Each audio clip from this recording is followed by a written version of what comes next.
kapangyarihan, pag-ibig at pagpipigil sa sarili. Love, power, and discipline. Yan po ang ating topic this morning para sa ating pong daily devotion. And I hope na makasama po namin kayo. Thank you po at tayo ay binigyan na muli ng Diyos ng pagkakataon na makapagpuri at makapagpasalamat sa pamamagitan ng ating daily devotion na ito. Magandang umaga po sa inyong lahat. This is your Ate Mabs and welcome po sa ating pong daily devotion live dito po sa Ate Mabs TV at sa God Loves You Movement Facebook page. Good morning, good morning, good morning. Kumusta po ang inyong araw ng Miyerkules? Today is November 19, 2025. Kumusta po kayo? Konting panahon na lang, araw na lang, ay Pasko na. Yan po pinakamasayang araw para sa akin. Thank you, Lord. Thank you, Jesus, for this privilege and opportunity to serve you, to love you, to honor you, and to praise you, Lord. Thank you talaga. So, ayan po, ako po ay nagpapasalamat sa Diyos at nawa kayo pong lahat ay nasa mabuting kalalagayan, no? At bagamat maulan, dito po sa aming lugar ay maulan ngayon. Kumusta po sa inyong lugar? Good morning, Ate Lucy. Hello, hello sa iyo. Ayan, so, buksan na po natin ang ating Bible, no, sa 2 Timothy 1 verse 7. Sa Tagalog yan po ay ikalawang Timoteo 1 verse 7 na kung ganito po ang inyong Bible tulad ng Bible ko, yan ay matatagpuan sa page 272 sa Bagong Tipan. Sige po, basahin natin. Ang sabi po dito sa 2 Timothy 1 verse 7, New International Version. For the Spirit God gave us does not make us timid, but gives us power, love, and self-discipline. Sabi naman po sa Tagalog, sa pangalawang Timoteo 1 verse 7, magandang balita, Biblia. Sapagkat ang Espiritong ibinigay sa atin ng Diyos ay hindi Espiritu ng kahinaan ng loob, kundi Espiritu ng kapangyarihan, pag-ibig at pagpipigil sa sarili. Purihin ng Diyos sa pagkabasa ng kanyang salita. Manalangin po tayo. Panginoong Diyos na makapangyarihan sa lahat, maraming salamat po sa umagang ito.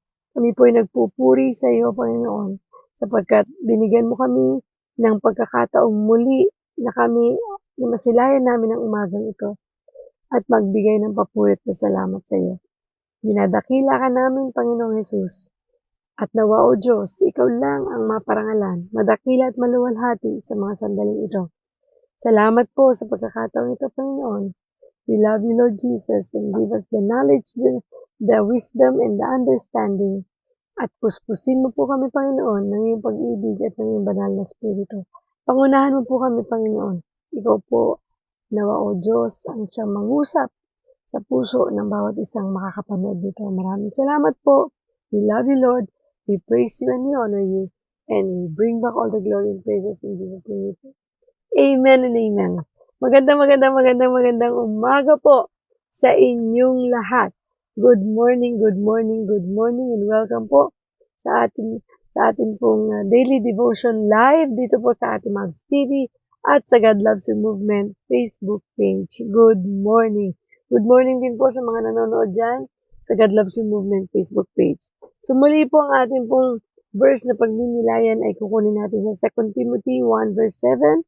Sabi po sa New International Version, For the Spirit God gave us does not make us timid, but gives us power, love, and self-discipline. Sabi naman po sa Tagalog, sa magandang balita, Biblia.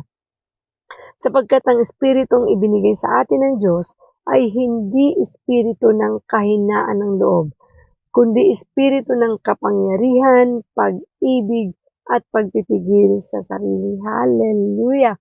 Praise the Lord! Talaga nakakalakas ng loob yung mensahe ng Diyos sa atin ngayong umaga, hindi po ba?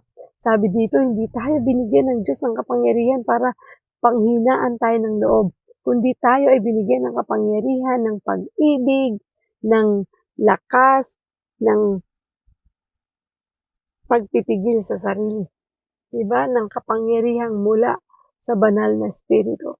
Kapag ganito yung nababasa natin, no, at atin pong panghahawakan, ay talagang hindi natin katatakutan ang buhay na ito, na kahit ano pa man ang mangyari at pagdaanan natin sa buhay natin, tayo po ay magtatagumpay sapagkat pinagtagumpayan na ito ng ating Diyos na buhay.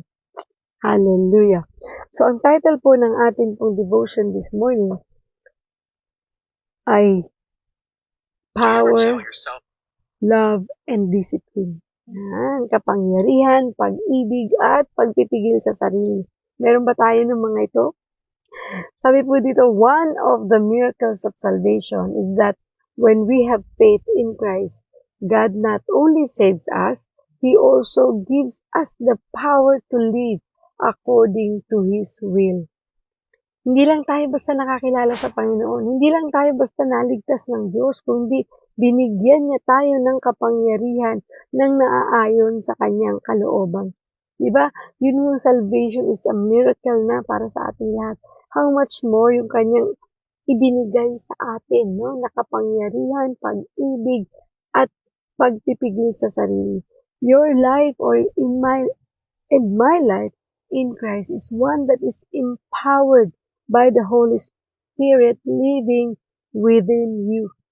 Yung buhay po natin ito, nung tayo ay nakakilala na sa Panginoon, tinanggap na natin siya as our Lord and Savior, tayo po ay in-empower ng banal na Espiritu. Kung kaya't kinakaya natin, no? Nalabanan na ang mga temptations, nalabanan na ang mga struggles, difficulties ng buhay, na kahit mahirap, nagagawa pa rin natin maging masaya, na kahit na mabigat, na kahit parang mahirap, ay kinakaya natin because God and the Holy Spirit is within us.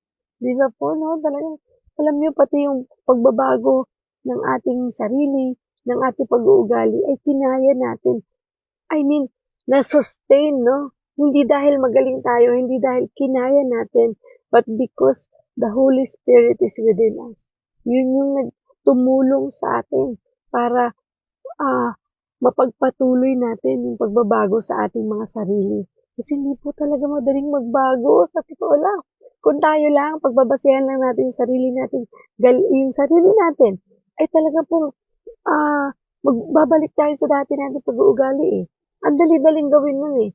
Pero dahil tayo ay ginagabayan ng banal na Espiritu, kinaya natin na masustain yun, na hindi na tayo muling babalik sa dating tayo, na dating ugali natin.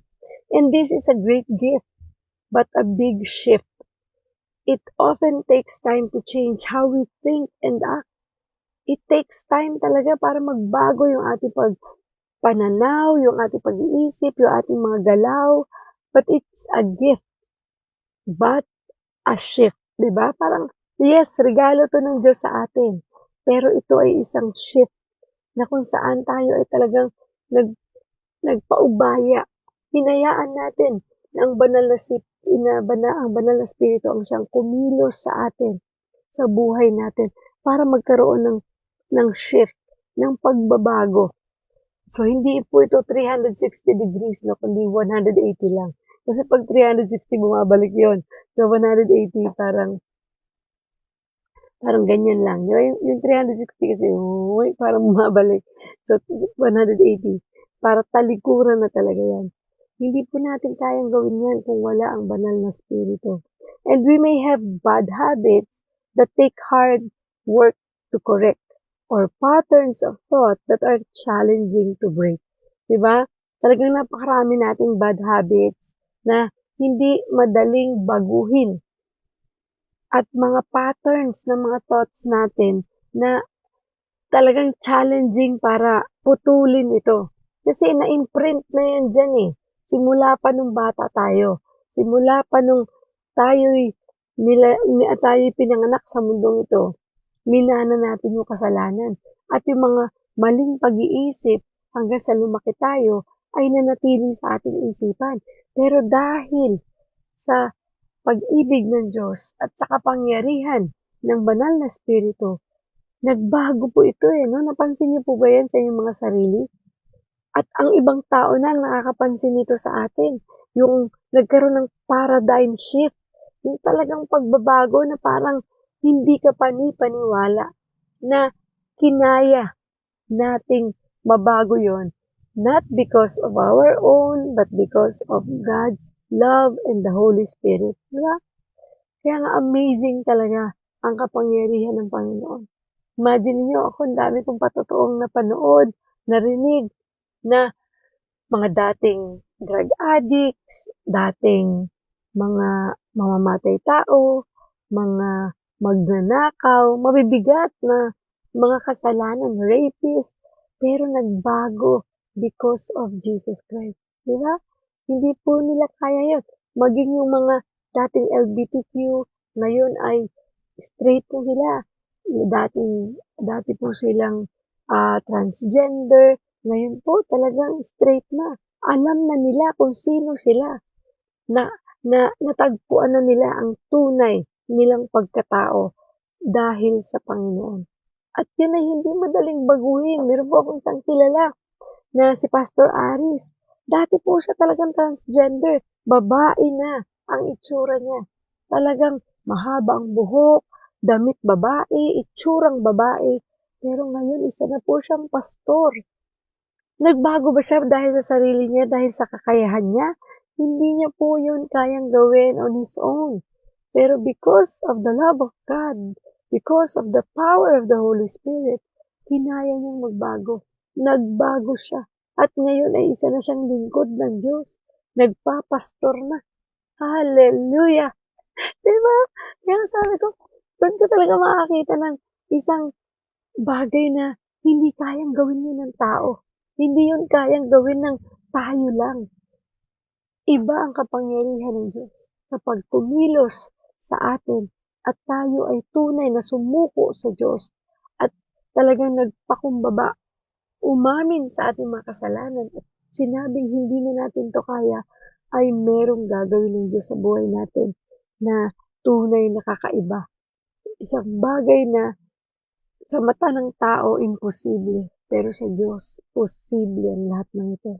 Hallelujah.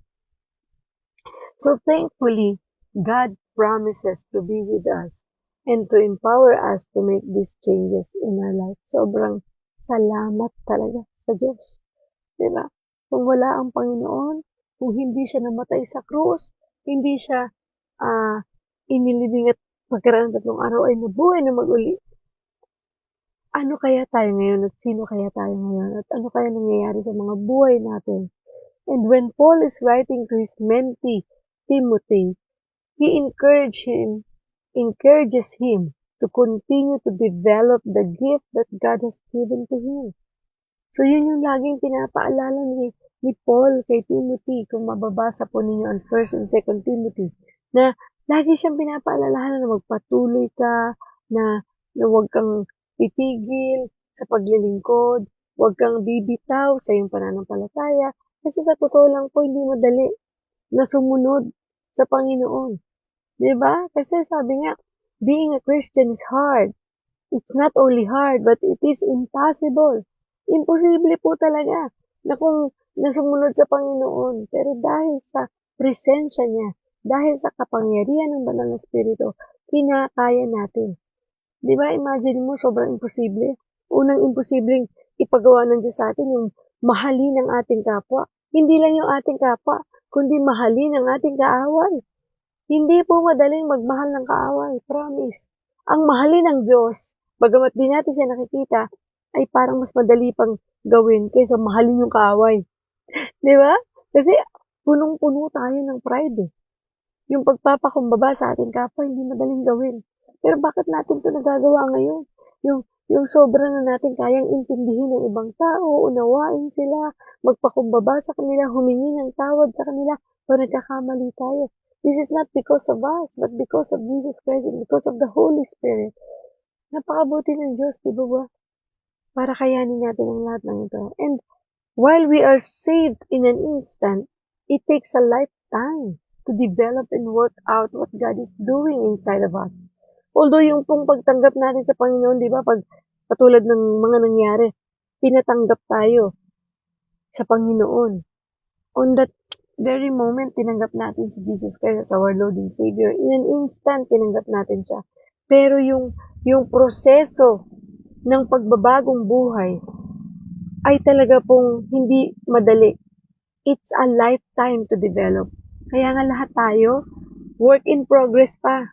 Walang perfect sa atin. Hindi ko mo tinanggap mo si Jesus Christ in an instant as your Lord and Savior. In an instant din yung pagbabago ng ugali mo, buhay mo, mindset mo, perspective mo in life. Hindi instant yun. Talagang yun po ay proseso na wino-work out ni God na sa buhay natin, inside us, sa loob. Di ba napansin nyo? Kahit na anong pagpipilit natin magpakabuti, nakakagawa pa rin tayo ng pagkakamali. Nagsisinungaling pa rin tayo, nakakapanakit pa rin tayo ng kapwa, sa salita, minsan sa gawa. Di ba? Hindi pa rin talaga totally. Kasi walang perfect. Only God is perfect. Siya lang ang perfect. Tayo ay pinoproseso ng Diyos. Kaya nga yung development, yung pagbabago na ginagawa ng Diyos sa atin ay lifetime yan. Hanggang sa dumating na kunin na tayo sa mundong ito, hanggang sa dumating na si Jesus Christ. Talagang work in progress tayo. Maging sino man tayo. Diba? Maging lingkod ka man ng Diyos o hindi ka lingkod ng Diyos, talagang tayo'y daraan sa butas ng karayom. At para tayong mga yung pinupurify kasi tayo ng Lord. Di ba? Yung parang, ang example niyan, yung hinihinang tayo, yung pinagaganda pa tayo ng husto, para tayo ay tunay na maging anak ng Diyos at perpektong darating dun sa langit pag humarap na tayo sa Kanya. Kasi ang tinitingnan ng Diyos sa atin yung laman nito. Di ba? Kasi kayang pikiin natin yung mga actions natin eh. Pero yung kaloob-looban, yung kaibuturan ng puso, tanging Diyos lang nakakita niyan. Tanging Diyos lang nakakabasa niyan. Kaya hindi natin kayang linlangin ng Diyos pagdating sa ganyang bagay, sapagkat walang nalilihim sa ating Diyos na buhay. So Paul reminds Timothy that God's Spirit does not give us fear or cowardness. Hindi tayo binigyan ng Diyos ng espiritu ng takot. Di ba? Hindi sa Diyos yan. Ang Diyos binigyan tayo ng espiritu ng pag-ibig, ng kapangyarihan, at ng pagpipigil sa sarili. Hindi rin tayo binigyan ng kapangyarihan para maging tamad, para maging masama. Tayo ay binigyan ng kapangyarihan para magmahal, para magpatawad, maging magalak sa bawat araw ng buhay natin. Binigyan tayo ng kapangyarihan para itakwil ang kasalanan, para humingi ng tawad sa tao na nagkasala sa atin o sa tao na nagawa natin ng kasalanan. Yung bang magpakumbaba, yun yung kapangyarihan eh. Kasi sa totoo lang, kapangyarihan yun mula sa Diyos. Kasi kung tayo lang, naku, hindi natin kakayanin magpakumbaba para sa ibang tao. Kasi tayo yung mga taong punong-puno ng pride eh. Sometimes, kahit tayo ay Kristiyano na, nandyan pa din yung pride. Diba? Napansin nyo ba yan sa inyong mga sarili? Ako, napapansin ko yan minsan. Lord, pride ba to? Talagang nagpe-pray ako, nagtatanong ako, Lord, pride ba to? Kasi kung pride to, Lord, please, pakitanggal naman. Dahil ayoko nito eh. Kasi minsan, yung encounter namin yung husband ko, minsan nagkakaroon kami ng hindi pagkakaunawaan. Umiiral yung pride eh, sa isa't isa eh. Sometimes, ang nakikita ko lang yung pride niya eh. Pero hindi ko nakikita yung pride ko. Diba? Kaya sabi ko, Lord, help me. Kasi baka pride to, ayoko nito. At sometimes yung fear, no? Hindi natin maiwasan yung fear. Yung takot sa maraming bagay. Lagi nating tatandaan. Hindi tayo binigyan ng kapangyarihan ng Diyos ng takot. Diba? Tayo binigyan ng Diyos ng kapayapaan sa puso natin. Because we believe and we know that God is with us. Kasama natin siya eh. So ano ikakatakot natin sa buhay natin ito?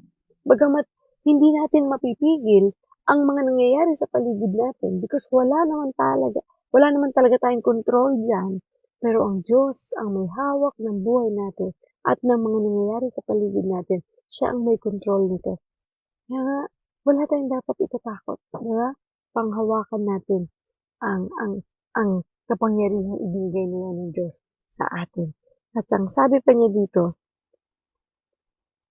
those things are tools of the devil who is trying to keep us from God.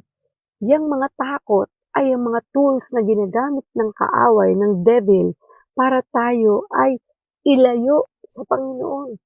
Kasi pag natatakot tayo, sigurado lumalayo tayo sa Panginoon. Panigurado, hindi ang Diyos ang laman ng isip natin at ng puso natin.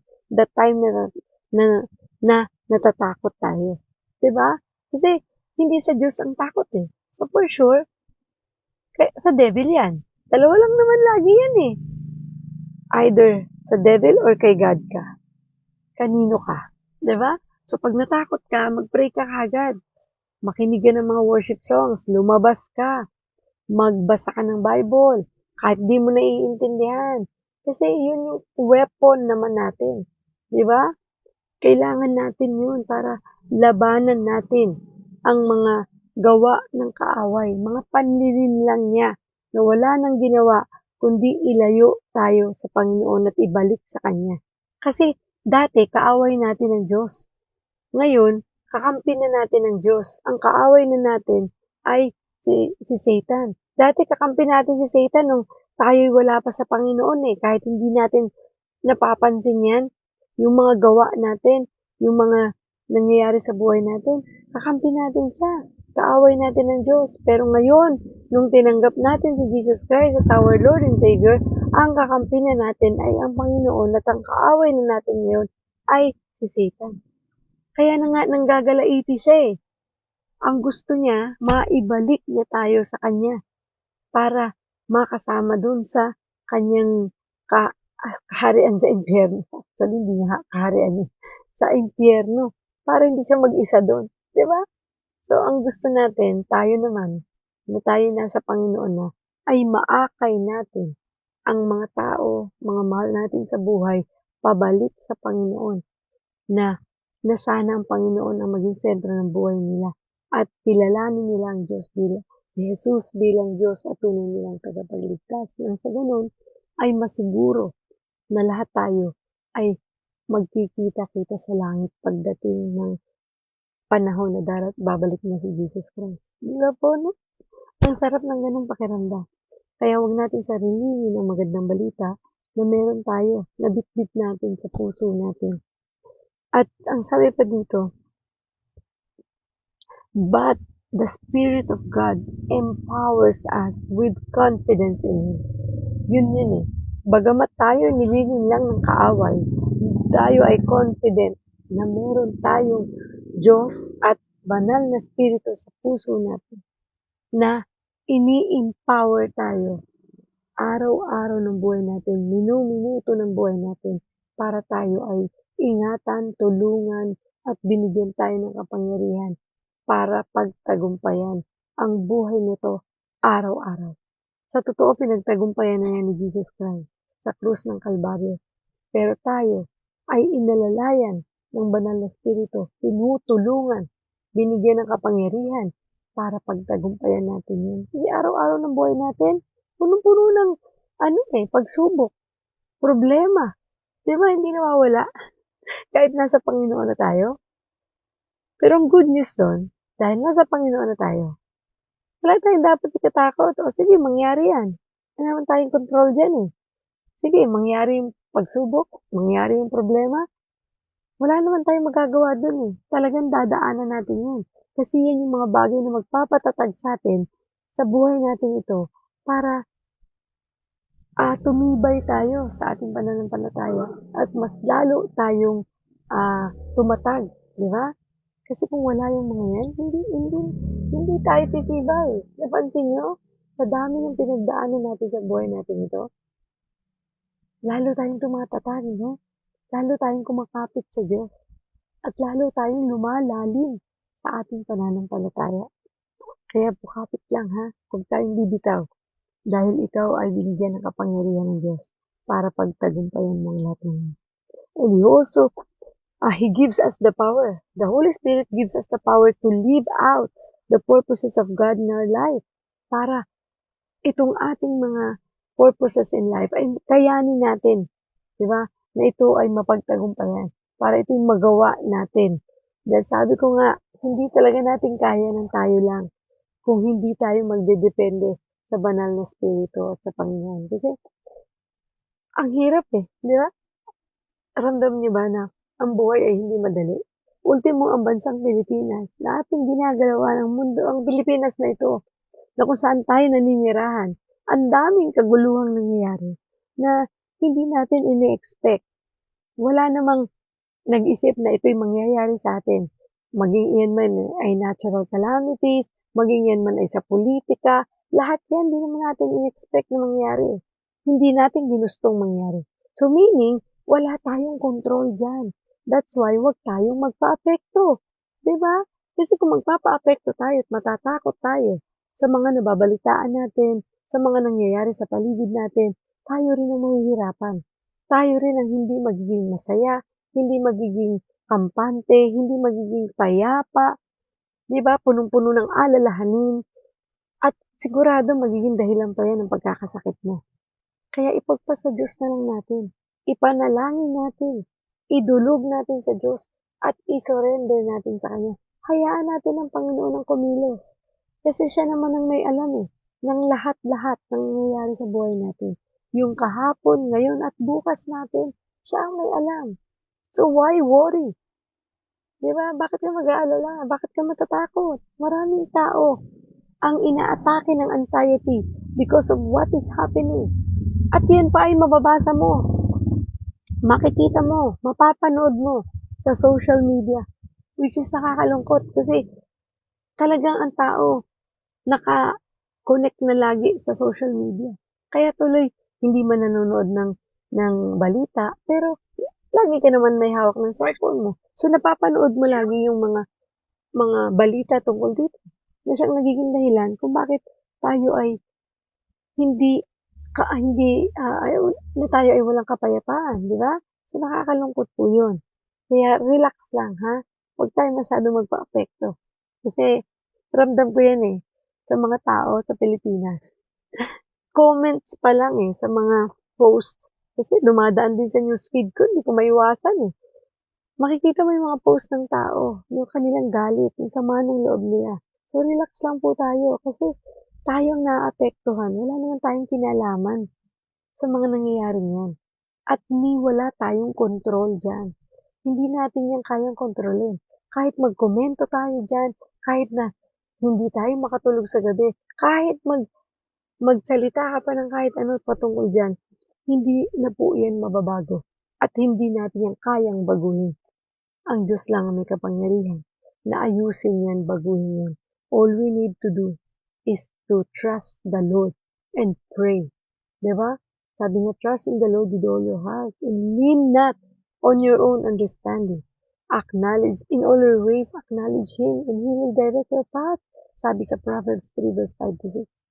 Life verse ko yan kaya talagang lagi ko nababanggit. Kasi gusto ko yung laging ipaalala sa sarili ko na you need to trust the Lord with all your heart. Because when you trust the Lord with all your heart, wala ka nang alalahanin. Hindi mo iisipin ang mga nangyayari sa paligid. Hindi ka maaapektuhan nito. Hindi ka maaapektuhan ng mga problema at pagsubok na kinakaharap mo. Sakit, karamdaman na meron ka ngayon is because you trust the Lord with all your heart. When you trust the Lord with all your heart, you can surrender everything to Him. At hahayaan mo siya ang kumilos sa buhay mo nang walang takot, walang pangamba, walang pag-aalala. Diba? In all your ways pa, sabi doon, acknowledge Him. I-acknowledge natin siya. Pasalamatan natin siya. Papurihan natin siya. Sabi, in all your ways. Sa lahat ng pagkakataon. Maganda man o hindi. Praise the Lord. Honor Him. Glorify Him. Because He knows everything. He is an all-knowing God. Wala namang hindi alam ang Diyos natin, di ba? Walang nalilihim sa Kanya. Kaya He deserves all the highest praise. And sabi doon, in all your ways, He will acknowledge Him and He will direct your path. Aayusin niya yung dadaanan mo. Di ba? So, ano man ang pagsubok natin kinakaharap, aayusin ng Diyos ang ating daraanan. Itutuwid niya yan at talagang gagabayan tayo para tayo ay tunay na praise the Lord. And sabi dito, yun, hallelujah, praise the Lord. Humihina po yung internet natin and I praise God. Malik na tayo. So, to continue, this power is one that we need to continually remember as we face challenges. Yung power na binigay ng Holy Spirit, yung dapat nating patuloy na tandaan if we face challenges in life. Kapag tayo humaharap sa mga pagsubok ng buhay, lagi nating alalahanin na tayo ay binigyan ng kapangyarihan ng Diyos para tayo ay hindi panghinaan ng loob kung hindi tayo ay binigyan ng kapangyarihan ng pag-ibig, pagpipigil sa sarili. Diba? Yan ang mga kapangyarihan na binigay ng Diyos sa atin. The Spirit of God also empowers us to love others. It can be difficult to love people, especially those who may have hurt us. But God promises to give us His power in love so that we can be a light to everyone around us. Yun yung nabanggit ko na kanina, di ba? Na tayo ay binigyan ng Diyos ng kapangyarihan para magmahal ng iba, para magmahal ng kaaway, para magpatawad ng ibang taong nagkasala sa atin. Kasi tayo nga pinatawad ng Diyos, di ba? Kaya rin natin magpatawad sa iba. Pero hindi po madali yan. Bakit? Kasi kapag nagpatawad ka sa iba at marunong ka magmahal ng iba, ng ibang tao, ay merong pagpapakumbabang kasama yan. Hindi mo yan magagawa kung punong-puno ka ng pride sa puso mo. So doon natin matitest yung sarili natin if meron tayong pagpapakumbaba na mula sa kapangyarihan ng Diyos. Kung kaya nating magmahal ng ating kapwa, higit lalo yung mga taong gumagawa ng hindi maganda sa atin. Di ba? Kasi ang dali-daling mahalin ng mga taong mabait sa atin eh. Ang dali-daling mahalin ng mga taong mahal tayo. Pero yung mga taong gumagawa ng hindi maganda sa atin, yung mga taong kaaway natin, kagalit natin, mga taong kinaiinisan natin, hindi po talaga madaling mahalin. Pero dahil sa kapangyarihang binigay ng Diyos sa atin para mahalin sila, kakayanin natin mahalin sila. In Jesus' name. Pag-pray natin. Kasi hindi po madali. Sa totoo lang. Diba sabi nga, talagang magpakatotoo tayo. Hindi madaling magmahal ng kaaway. At yan ay isang katotohanan. Pero dahil sa pag-ibig ng Diyos sa atin at sa kapangyarihang ibinigay niya sa atin through the Holy Spirit, we can do it. Kakayanin natin yun. And God's Spirit also empowers us with self-discipline. We won't experience spiritual change and growth if we don't train and practice, but that takes time, dedication, and endurance. Hindi po madaling disiplinahin ang sarili kasi may kasamang pagpipigil yan. 'Di ba? Kasi kapag ka may disiplina ka, inaayos mo yung buhay mo. May pagpipigil yan. Katulad ng disiplinahin mo yung sarili mo sa panonood ng TV. May pagpipigil yan. Babawasan mo yung screen time mo sa pagsi-cellphone. May pagpipigil yan pag dinidisiplina mo ang sarili mo sa paggamit ng cellphone. Kung dinidisiplina mo ang sarili mo sa pag-exercise, so meron niyang pagpipigil sa sarili kasi kailangan mong gumising na maaga, kailangan mong may oras na ilaan para dyan. So marami, no, at hindi ito madali. And it needs, para may pagbabago at growth, kailangan na magkaroon ng practice and train natin ang ating sarili. Pero it takes time and dedication. Kaya nga sabi natin, lahat tayo work in progress eh. So lahat tayo nagsusumikap na magkaroon ng pagbabago sa ating mga sarili. Huwag tayong titigil. Tuloy-tuloy lang. Sige lang. Sunod lang tayo sa Diyos. And we need to be consistent in doing the things that God asks us to do, including reading God's Word and talking to Him. Diba? Maging consistent tayo sa pananalangin at sa pagbabasa ng salita ng Diyos. Yung Bible natin, huwag natin siya limutang basahin ito araw-araw. So ito po, magkakaroon tayo ng disiplina kapag ganun. Kasi pag binasa mo yung Bible, magpipigil ka sa sarili. Maaga ka rin gigising. Magde-devotion ka. Aside pa sa devotion natin itong live ha, ay I encourage you na magkaroon kayo ng personal devotion ninyo. So, before tayo mag-start dito, maaga kayong gumising, mag-alarm kayo, palakasin nyo yung alarm nyo para magising kayo na mag-meditate na kayo, you read the Bible, bago pa man natin to i-discuss, basahin nyo na. Kasi di ba pinapadala ko na yan sa inyo. So, please read your Bible every day. Be consistent. Huwag tayong tatamad-tamad. Di ba? Ako nga, talagang I feel sorry kapag hindi ako nakapag-devotion every day ng live. Kasi sabi ko, Lord, this is my commitment to you. And hindi sa tao, kundi sa iyo. Gusto ko maging consistent that every day talagang tuloy-tuloy tayong nakakapag-devotion. Di ba? So, yun yung gusto ko na talagang madisiplina yung sarili ko. Kasi, inaamin ko, may mga times talaga na parang ayokong tumayo, ayokong gawin to. Because inaantok pa ako, lalo na pag talagang puyat at may ginawa ako the night before, may pinuntahan na puyat. Sabi ko, at pinapaalalahan ako ng Holy Spirit na, hello, commitment mo yan. Not to the people around you, not to the people na nanonood sa'yo, but for me, sabi ng Lord, sa akin mo yan kinimit. Eh, pag ganun, di ba? Gawin mo kahit na hindi na madaling gawin. Parang ang hirap, di ba? Pero thank God, pinakaya natin. To God be all the glory. So, sabi din dito, thankfully, when we belong to God, He helps us. Tinutulungan tayo ng Diyos kasi kakampi natin siya. And He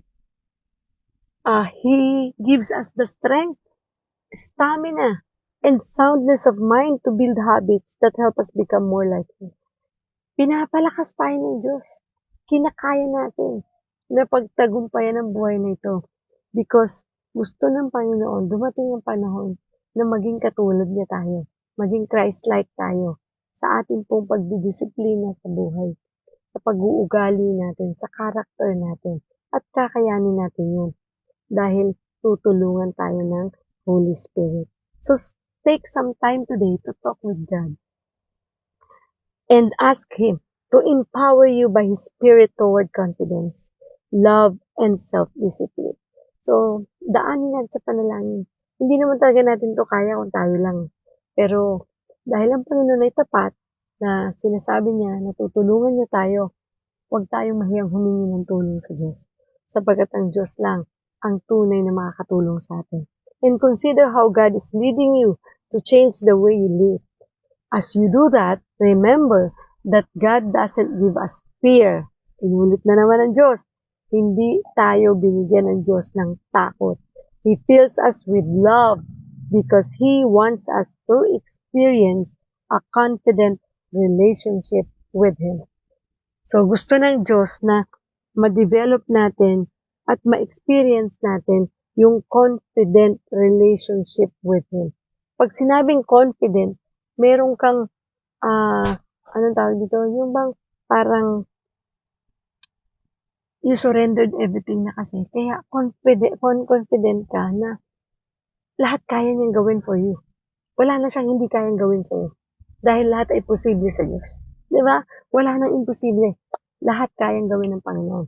So surrender everything to God, your fears, your anxieties, your depression, your problems, your difficulties, mga challenges in life, yung sakit mo, lahat isuko natin sa Panginoon. Huwag na tayong magtira.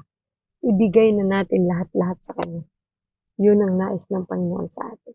So let us pray. Father God, thank you for this morning, Lord. Napakaganda na naman ng mga reminders mo about love, power, and discipline. Maraming salamat, Panginoon, because you remind us how much you love us, Lord, na ibinigay mong banal na spirito para kami ay regaluhan ng mga bagay na ito upang hindi kami ma-stumble, hindi kami matakot, hindi kami mag-alala, hindi kami mabahala sa mga nangyayari sa paligid namin, sa pamilya namin, at sa sarili namin, sa trabaho, sa negosyo, o sa anumang bagay, Panginoon.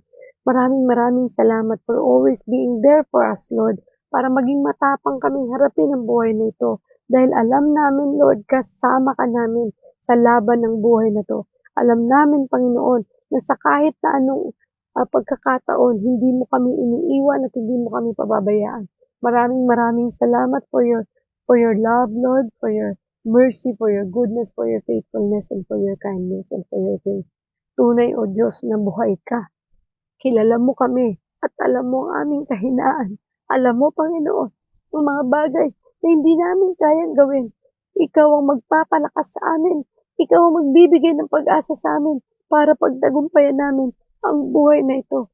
Idinadalangin ko sa iyo, Panginoon, ang mga taong patuloy na umiiyak sapagkat meron silang karamdaman na sa tingin nila hindi pa gumagaling hanggang ngayon. Ikaw, O Diyos, ang magbigay ng kagalingan sa kanila. Ikaw, Panginoon, O Diyos, ang tunay na magpapagaling sa kanila. At nawa, O Diyos, panghawakan nila ang mga pangako mo. At nawa, bigyan nila ng pagkakataon ng mga sariling tanggapin ka bilang Diyos at tunay nilang tagapagligtas kung hindi pa man nila ito ginagawa. At matuto na umamin sa aming mga kasalanan, Panginoon, at isuko ang lahat-lahat sa iyo. Maraming salamat, Lord. Tunay na ikaw lang ang pag-asa namin sa buhay na ito. Idinadalangin namin sa iyo, Panginoon, ang bansang Pilipinas. Maraming beses mo nang iningatan ang bansang ito at walang imposible sa iyo, Lord. At alam na, pero calamities man yan na problemang kahaharapin ng bansang Pilipinas, hindi mo kami iiwan at hindi mo kami pababayaan. Maraming salamat, Panginoon. Continue to bless all of us, Lord. Lahat ng mga taong nanonood ngayon at sa mga taong makakapanood nito, touch their hearts, Lord. Bless them, bless their families. Tulungan mo sila, Panginoon. I-provide mo, O Diyos, ang lahat ng aming pangailangan. Ibigay mong kalakasang aming kailangan, Panginoon. At naniniwala kami, Lord, na kami mga tagumpay na dahil sa iyo, Panginoon. Maraming salamat po. I-bless mo po ang ating Moms TV family, ang God Loves You Movement Ministry, ang God First Christian Ministry International, at ang GLU, Father God, at ang lahat ng mga churches sa buong mundo, Panginoon, at ang mga tao na patuloy na naglilingkod sa iyo. Tulungan mo kaming lahat, Panginoon, na kami ay patuloy na maglingkod at huwag kami tatalikod, kundi kami ay patuloy na lalakad sa lakarin na nais mong lakaran namin. Maraming salamat, Lord. We praise you, Lord. We honor you.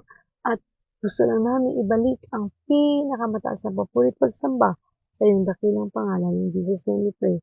Amen and amen. Maraming salamat po sa inyong lahat. Thank you po sa mga nanonood ngayong umaga. Sinabayan ako, Ate Lucy, Ate Edgy, Ate Jenny, Ate Lori, Ate Ella. Maraming salamat po sa inyong lahat. Thank you for watching, and I hope that you will continue to praise God, honor God, glorify God in all your ways, diba? Acknowledge Him, sabi nga. And please, basahin po natin ang kabuuan ng chapter 1 ng 2 Timothy para meron na kayong isang chapter na babasahin ngayong umagang ito. Bago pa man kayo magtrabaho o gawin ang kahit na anumang gawaing bahay, please read your Bible, meditate on it, at alam ko, mangungusap ang banal na Espiritu sa inyo at tayo'y gagabayan sa buong maghapon para tayo hindi magkamali sa mga desisyon na ating gagawin. So, ingatan tayong lahat ng Diyos, and I hope na i-share and like ninyo ang video na ito. At sa mga hindi pa po nakapag-follow, mag-follow po tayo sa ating Moms TV at sa God Loves You Movement Facebook page at pa-subscribe sa YouTube channel ating Moms TV. Maraming salamat po. Bye-bye po. See you all again tomorrow at 6:30 ng umaga. At pagpalain tayo ng Diyos at thy will be done. Thank you, Lord. Thank you, Jesus. Bye-bye po. God bless. Always remember, God loves you.